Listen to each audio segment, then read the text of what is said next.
আসসালামু আলাইকুম। আজকে আমি আপনাদের মুরগির মাংস রান্নার একটি টিপস বলে দেব। নতুনদের জন্য খুব সহজভাবে আমি মুরগির মাংস রান্না করা দেখাবো। প্রথমে আমি চুলায় একটি প্যান বসিয়ে নিলাম, তারপর তেল দিলাম, তারপর আমি আগে থেকে ম্যারিনেট করা মুরগির মাংসগুলো তেলের ভিতর দিয়ে দিলাম। আমি এগুলো ভালো করে মাংসটা ভেজে নেব। মুরগির মাংস অনেক সময় মুরগির মাংস রান্নার পরও কেমন জানি একটা আষ্টে গন্ধ থেকে যায়। বিশেষ করে ফার্মের মুরগির মাংস রান্নায় এমনটা বেশি হয়। আমার এই টিপসগুলো ফলো করলে এই সমস্যা আর হবে না। মুরগির মাংস রান্না করার আগে তেল মশলা দিয়ে অন্তত 30 মিনিট ম্যারিনেট করে রাখুন। ম্যারিনেট করার সময় যদি না থাকে তাহলে হলুদ মরিচ মেখে মাংস প্রথমে ভেজে নিন, এরপর রান্না করুন, দেখবেন বাজে কোনো গন্ধ নেই।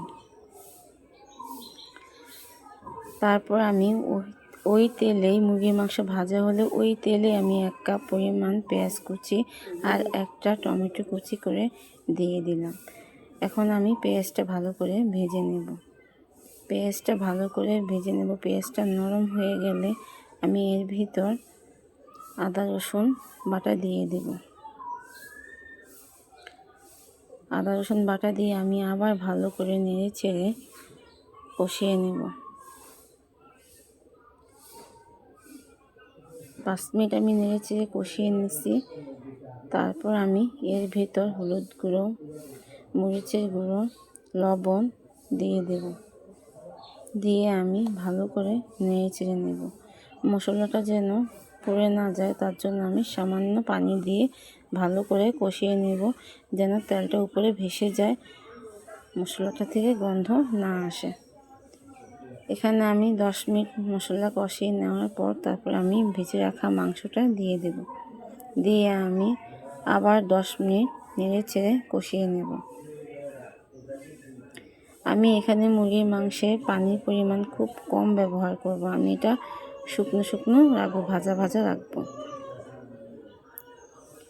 ফার্মের মুরগির মাংস যেহেতু মাংসটা বেশি ঝোল রাখলে আলু দিলে ভালো লাগে না, একটু শুকনো ভাজা করলে ভালো লাগে। এটাকে আমি ভালো করে নেড়ে চেড়ে কষিয়ে তারপর আমি এর ভিতর অল্প কিছু পরিমাণ পানি দিয়ে দেবো, যেন একটু সিদ্ধ হয়। একটু পানি দিয়ে আমি নেড়ে চেড়ে এটাকে আমি প্রায় 20 মিনিট ফুটিয়ে নিয়ে তারপর আমি এর ভিতর জিরার গুঁড়ি দিয়ে দিলাম। দিয়ে আমি 5-6 মিনিট ফুটিয়ে তারপর আমি নামিয়ে ফেলবো। হয়ে গেছে আমার মুরগির মাংস।